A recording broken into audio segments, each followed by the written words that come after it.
Hello class 9. Good morning students. Students, today we are going to discuss the plant's tissue and I have told in my previous class I discussed that whether the tissue in plants and animals are different और same. हमने पिछली class में discuss किया था कि जो tissue है plants में और एनिमल्स में वो सेम होता है या अलग अलग होता है. तो हमने आपको बहुत सारी चीज़ें एक्सप्लेन किया जिससे हमें ये पता चला कि प्लांट्स का टिश्यू और एनिमल्स का टिश्यू अलग अलग होता है. So today we are going to discuss the plants tissue. Students, in plants there are generally two types of tissue, meristematic tissue or permanent tissue. Okay, what is meristematic tissue? Meristematic tissues are those tissues which continue divide. It is dividing tissue. आप ये कह सकते हो कि ये dividing tissue यानी कि ये plants में हमेशा डिवाइड करता रहता है, प्लांट्स की ग्रोथ में लाइफ लॉन्ग साथ देता है. मीन्स ये लाइफ लॉन्ग अगर इस प्लांट्स के कुछ पार्ट में, जैसे अगर उसके ब्रांचेस को आप काट देते हो, उसके रूट्स के कुछ पोर्शन को काट देते हो तो वो फिर से रीग्रो करता है. उसका अपर पोर्शन एपिकल रीजन को अगर आप काट देते हो तो फिर से वापस रीग्रो कर जाता है. तो ऐसी जगह पे जो टिश्यू पाया जाता है वो मेरिस्टेमेटिक टिश्यू होता है. लेकिन जो परमानेंट टिश्यू होता है ये आप ये कह सकते हो कि ओल्ड मेरिस्टेमेटिक टाइप है. मीन्स ये कुछ समय बाद इसकी डिवाइडिंग कैपेसिटी ख़त्म हो जाती है. After some time it stop dividing. For example अगर प्लांट्स का स्टेम जो है, प्लांट्स का स्टेम कुछ समय तो मोटा होता है, कुछ समय बड़ा होता है, फिर मोटा हो जाता है. लेकिन कुछ समय बाद यानी 4 से 5 साल बाद फिर वो बड़ा नहीं होता है, फिर वो मोटा नहीं होता, उतने पे ही वो रुक जाता है. तो ऐसी जगह पे कौन सा टिश्यू होता है? Permanent tissue.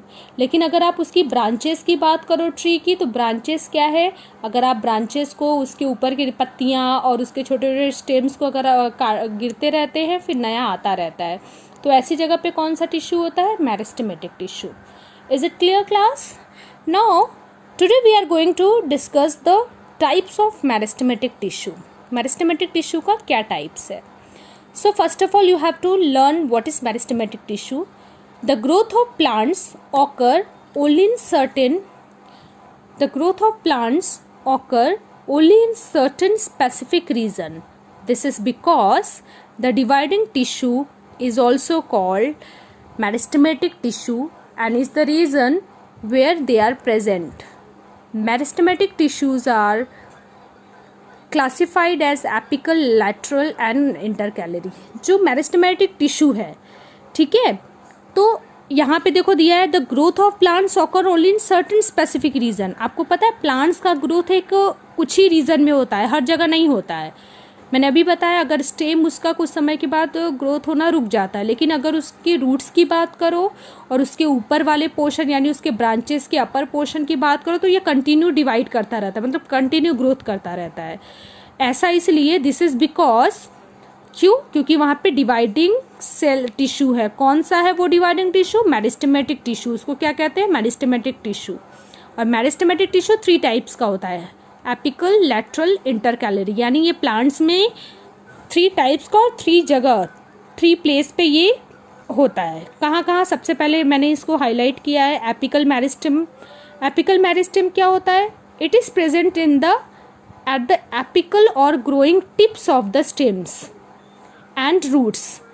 रूट्स के सबसे ऊपर रीजन और प्लांट्स के सबसे ऊपर की बात करो तो प्लांट्स में जो सबसे ब्रांच के सबसे ऊपर वाला जो पोर्शन होता है, यानी जो ट्री के सबसे लास्ट वाला, जहाँ पे टिप पोर्शन आप कह सकते हो, प्लांट किसी भी ट्री का सबसे जो टिप पोर्शन होता है that is the that is the apical meristem. ठीक है. and if you talk about the second one, अगर हम बात करें lateral, ये क्या करता है? what is the function क्या है apical meristem का? ये प्लांट के लेंथ को बढ़ाता है. Okay, it increase the length of the plants. then lateral meristem कहाँ होता है? it is present in the radial portion of the stem or roots. radial का मतलब होता है, रेडियल पोर्शन का मतलब होता है कि ये जो आपका स्टेम होता है ना, स्टेम के साइड पार्ट में ये प्रेजेंट होता है. ठीक है, जहाँ भी रेडियली अप साइड में, मीन्स अगर ये स्टेम है तो स्टेम के ऐसे साइड में ये प्रेजेंट होता है. I will show you the picture. First of all I explain, then I will show you the picture. Then अगर इसका काम क्या होता है, ये गर्थ को बढ़ाता है. गर्थ का मतलब है, देखो, एपिकल मेरिस्टेम लंबाई बढ़ाता है और लैटरल मेरिस्टेम क्या करता है, उसकी चौड़ाई बढ़ाता है प्लांट्स की. नेक्स्ट है इंटरकैलरी. ये it is present at the base of the leaf, जहाँ से पत्तियाँ निकलती है और जहाँ से इंटरनोड्स, और जहाँ पे इंटरनोड्स पता है, दो नोड्स के बीच जहाँ से पत्तियाँ निकलती है वो नोड्स होता है, उनके दोनों के बीच की जगह इंटरनोड्स होता है, तो वहाँ पे इंटरकैलरी होता है. ठीक है, और ये इसका काम क्या होता है, इंटरनोड्स के लेंथ को बढ़ाता है. ठीक है, so this is the types of meristematic tissue. Okay, next class we will discuss the permanent tissue. Before that I will show you the pictures of meristematic tissue. See class, this is the small picture of the meristematic tissue. ये देखो plants के सबसे ऊपर tip पे apical meristem. ठीक है, intercalary मैंने बताया ना, ये नोड्स है, दिस इज द नोड्स, और इसके बीच वाला जो पोर्शन है इंटरनोड्स, वहाँ पे इंटरकैलरी होता है.